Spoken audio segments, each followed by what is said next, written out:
દ્વારકાધીશ ભાઈઓ વાંકાનેર ગૌરક્ષક ટીમ આજે આ પહોંચી ત્યારે ચંદ્રપુરના નાલા ઉપર એક નંદી મહારાજને એની સારવાર માટે વાંકાનેર પણ ગૌ આશ્રમમાં મૂકવામાં આવે છે.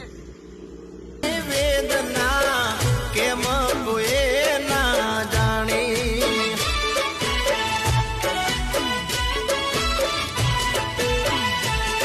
ઓ અમૃત આપતીને કાળજા ઠારતી કિંમત એની રે ભૂલાણી. હો અમૃત આપતીને